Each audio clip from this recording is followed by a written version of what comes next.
I want to thank St. Edward's University for holding this symposium.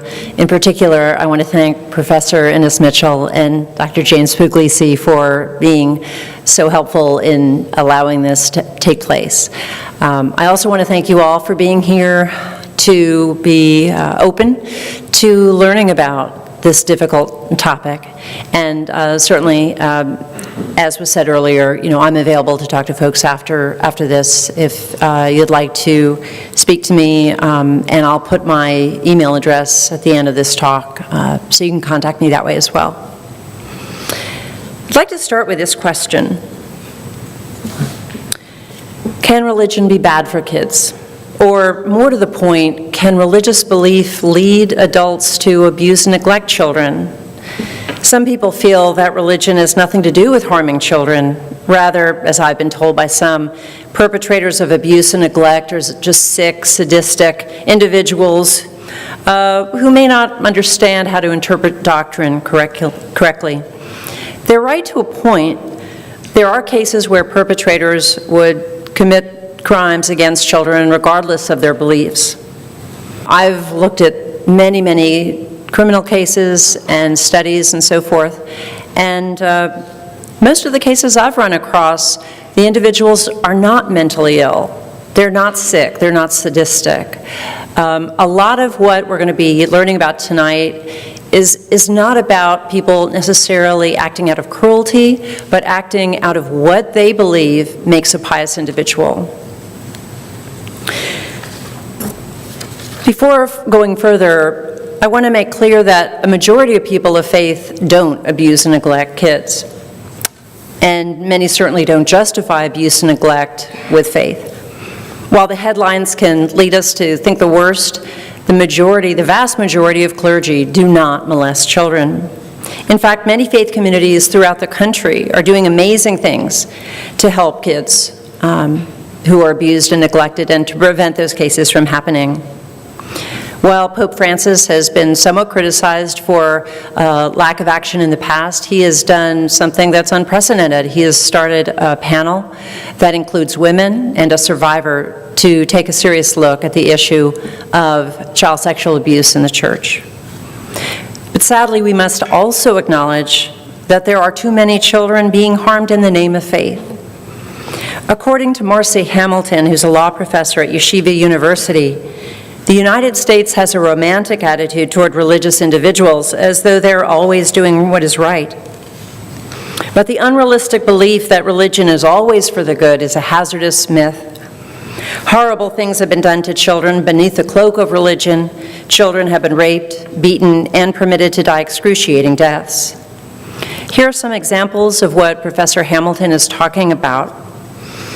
Earlier this year, Herbert and Catherine Scheibel of Pennsylvania were sentenced to 3.5 to 7 years in prison in the death of their child. 8-month-old Brandon died of pneumonia, and rather than get him to the doctor or hospital, the Scheibels simply prayed for him. The couple belongs to a Pentecostal Christian church that believes in faith healing over medicine. Remarkably, this isn't the first time this couple has been convicted in the death of one of their children. In 2009, they were convicted in the death of their 2-year-old son, Kent, who, like Brandon, died of pneumonia, a treatable illness, after the couple treated him with prayer. In 2008, more than 400 children in the Fundamentalist Church of Jesus Christ of Latter-day Saints, or the FLDS sect, were removed from their homes because the polygamous group was found to be spiritually marrying underage girls to older men. What followed was the largest U.S. custody case in U.S. history, largest child custody case in U.S. history. The group believed in underage marriage and justified this practice with Mormon-based doctrines. In the end, 11 men were imprisoned on child sexual abuse charges, including Warren Jeffs, the sect's leader. He was found to have raped a 12-year-old girl in the temple while 2 women presided. For many years, we've seen outbreaks of diseases in religious communities due to members refusing to vaccinate their children. This not only leaves their own members vulnerable to life-threatening disease, but the wider community as well. Often the refusal to vaccinate is tied to a group's belief that outsiders, especially governmental agencies, are evil. This map shows outbreaks of measles in 2013. Measles is a disease that can cause pneumonia, deafness, and death. It's highly contagious and has no cure. The red circles mark outbreaks at religious communities and schools, the largest being a conservative Jewish community in Brooklyn, New York, in which 58 people got measles. About a month ago, a couple in Wisconsin who belonged to the Aletheia Bible Church were convicted on child abuse charges. They were the last of a handful of parents to be found guilty of harming their children through excessive corporal punishment. The church was led by this man, Philip Caminiti, who was sentenced to 2 years in prison for conspiracy to commit child abuse after he instructed congregants to punish children as young as infants and toddlers by striking them on the bare buttocks with wooden dowels based on his interpretation of the Bible. Such punishments, used on children as young as 6 weeks old, were administered for such, quote, selfish acts as being grumpy, crying, or making noise in church. Finally, you may not be familiar with the Jewish ritual known as Metzitzah B'Peh. The ritual, which occurs after circumcision, involves a mohel putting his mouth on the baby's penis and sucking blood from the wound. Today, ultra-Orthodox communities still perform Metzitzah B'Peh. Tragically, some babies have contracted herpes simplex 1 as a result, a disease that a vast majority of Americans have. When newborns contract herpes, it can cause brain damage and even death. Since 2000, there have been 14 reports of babies having contracted herpes after undergoing this ritual in New York City alone. Of those, 2 babies died.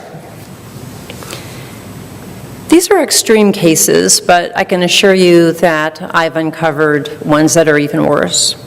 And while it's difficult to get a handle on just how many children are at risk for religious child maltreatment, I think it's safe to say that there are many, many less egregious cases that don't make headlines, and so we never hear about them. How can we begin to understand what's going on here? Well, let's start by covering a few basic definitions. Maltreatment is abuse or neglect. Abuse being an action that leads to or has the potential to lead to harming a child, such as placing a child in a dangerous situation. Neglect is a failure to act when such failure poses harm to a child. There are many risk factors for child maltreatment. Based on my research, I believe it's important to add to this list of risk factors religious and other ideological beliefs. So, what is religious child maltreatment? It's child abuse or neglect that is enabled by religious beliefs held by perpetrators, victims, or the surrounding community. I'm going to repeat that. Religious child maltreatment is child abuse or neglect that is enabled by religious beliefs held by perpetrators, victims, or the surrounding community. Examples of abusive practices include physical or ritual abuse due to beliefs about, say, sinfulness in children, or legalistic interpretations of the Bible and using what is often known as the rod that is discussed in Proverbs. The Aletheia Bible Church is an example of that, and studies in fact show that conservative Christians tend to use corporal punishment a great deal based on their beliefs about ridding children of sin. You've probably heard that expression, beating the devil out of him, which is a similar concept. While corporal punishment isn't necessarily classified as physical abuse, most physical abuse starts out as physical punishment. Using one's religious status to overpower victims and procure their silence. We've read many cases in which religious leaders have done this to get victims to comply with sexual demands. Such manipulation can also happen in the home, where a parent might say to a victim, you need to honor your mother and father in all things, as it says in the Bible. Also, interfering with child development through religious indoctrination and isolation is a form of what social workers might consider to be exploiting, a form of emotional abuse, and we'll learn more about that a little bit later, especially when Carla speaks. Spurning or terrorizing using religious messages. So, for example, telling a child that Jesus doesn't love you or you're going to go to hell. And sorry, that was the category that Carla is going to speak about. And I wanted to mention that this morning I received a comment to one of my blogs that spoke to this kind of form of maltreatment. A woman named Amber wrote, "A familiar statement I often heard in my youth was, 'You better have your heart right with the Lord. You never know when Jesus is coming back.' That statement scared the out of me. How do you know if your heart is right with the Lord? If I can't communicate with Him or see Him, how do I know if I was all good? I don't believe a young mind can truly comprehend faith. I don't know if I understand it now." Either way, this statement created a sense of inadequacy, confusion, but ultimately fear. I felt as though every person I loved was saved but me, so I tried very hard to please God. Examples of neglectful practices include failing to provide affection or comfort due to beliefs about the need for suffering and the, quote, sin of pride. Shunning or excommunicating a child, usually that would be an older child, like a teenager, for being disobedient. Failing to provide needed medical care due to beliefs about divine intervention and the power of faith healing. Failing to report abuse to protect the image of a religion, faith leader, or religious community. While the Catholic Church has received a lot of criticism for failing to report abuse, I don't think I've run across one religious organization that has consistently done a good job at reporting abuse to outside authorities. And it's not just religious leaders who feel the need to protect the image of their faith. Many congregants are on board with this idea as well.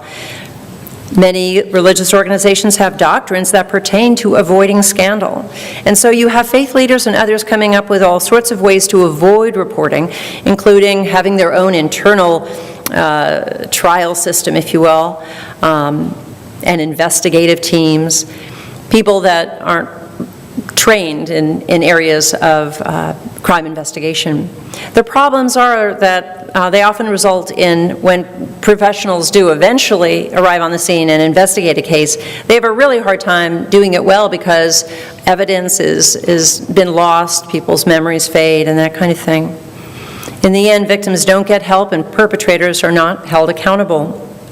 I want to read a comment, a quote from an article written by Boz Tchividjian. He's the grandson of Billy Graham, and he runs an organization called Grace, which investigates abuse in churches.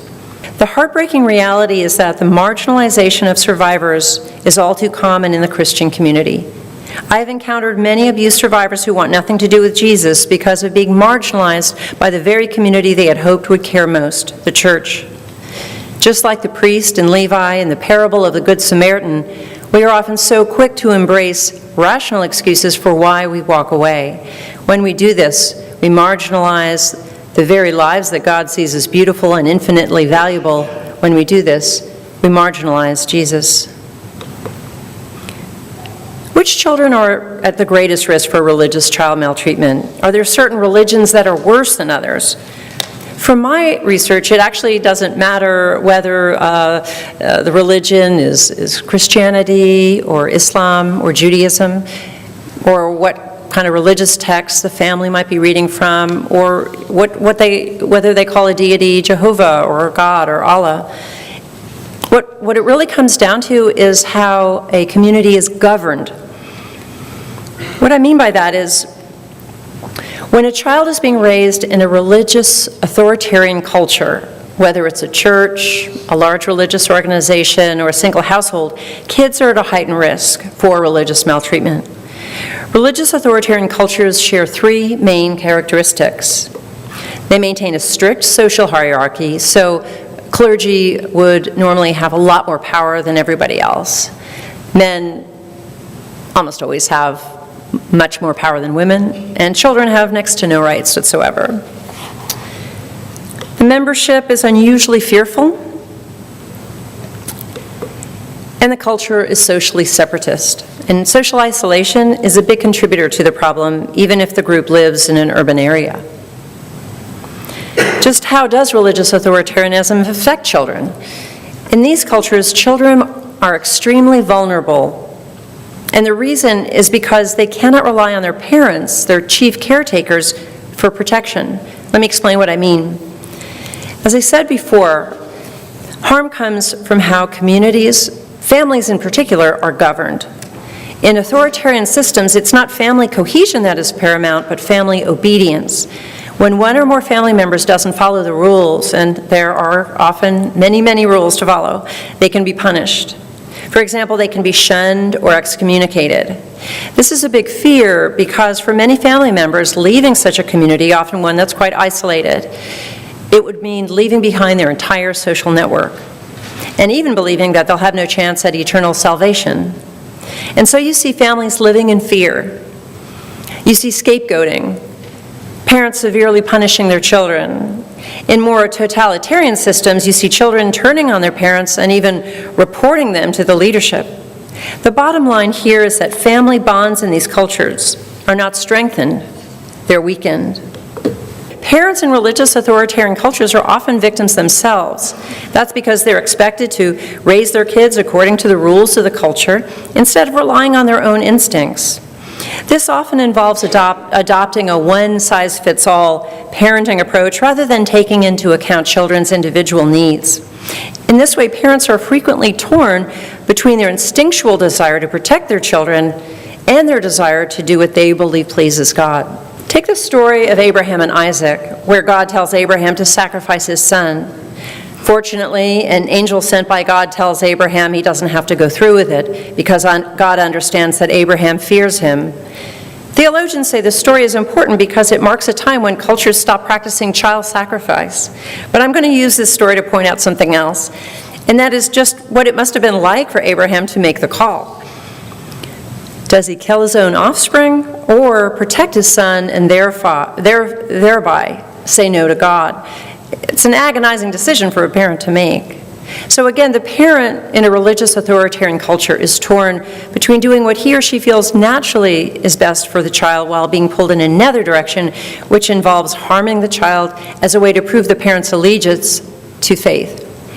And sadly, members of these cultures are not sent an angel to tell them to adopt a different parenting approach. One reason why we see some of these problems is because some people of faith worry that if they were to change their child-rearing practices, it would mean giving up their religious freedoms. And some take this so far that they essentially sacrifice the rights of children. For example, some religious organizations have claimed that clergy should not report abuse or release records of pedophiles because that would violate the First Amendment of the Constitution. Sometimes the law, the courts, or policymakers have had to step in to protect a child from harm and even death. For example, every state and the federal government has made it illegal to perform genital cutting on girls, also known as female circumcision, even though this ritual is very important to some religious and cultural groups. Courts have taken temporary custody of children to allow them to get life-saving blood transfusions because their parents are Jehovah's Witnesses who worry that if they receive a blood transfusion, it jeopardizes their chance at eternal salvation. Very often, however, courts and the law side with children's pious caretakers. When they do that, I believe they're setting up an uneven playing field where certain children who are being raised by the ultra-pious are denied the same rights as those children who are being raised in mainstream cultures. For example, in 1972, the Supreme Court decided that the Amish could take their children out of school at the age of 14, even though the state of Wisconsin, where the case was filed, mandated that education was required up until the age of 16. The court made this decision after hearing lawyers for the Amish argue that, quote, salvation requires life in a church community separate and apart from the world and worldly influence. Currently, the state of Idaho is debating whether to get rid of a religious exemption that allows parents to not be prosecuted for withholding medical care on religious grounds. Actually, dozens of states have a similar exemption. There's a large religious group in Idaho called the Followers of Christ that have graveyards full of dead children who died of treatable illnesses. To give just one example, a 15-year-old girl who got food poisoning and was not treated vomited over such a prolonged period of time, she died of a ruptured esophagus. And still, lawmakers in Idaho are quite candid that they oppose removing the exemption. To give you an idea of how far some people will go to protect what they believe are their religious liberties, consider what one public figure said in 1990. T. Gerald Witt, who was the mayor of Lake City, Florida, was incensed that his constituents expressed concern about a zealous faith healing group called the End Times Ministry, who wanted to move to Lake City. Residents were so concerned about this group because they had heard that a baby had died from an untreated nosebleed. When he was interviewed on this issue, Mayor Witt told the St. Petersburg Times, "It's maybe necessary for some babies to die to maintain our religious freedoms. It may be the price we have to pay. Everything has a price." Mayor Witt was most likely unaware of a Supreme Court decision that was made in 1944, which the court said, "The right to practice religion freely does not include liberty to expose the community or the child to ill health or death. Parents may be free to become martyrs themselves, but it does not follow that they are free to make martyrs of their children before they have reached the age of full and legal discretion when they can make that choice for themselves." So what kind of solutions are available to us to try to eradicate religious child maltreatment? Let's start with what we can do legislatively or with policy.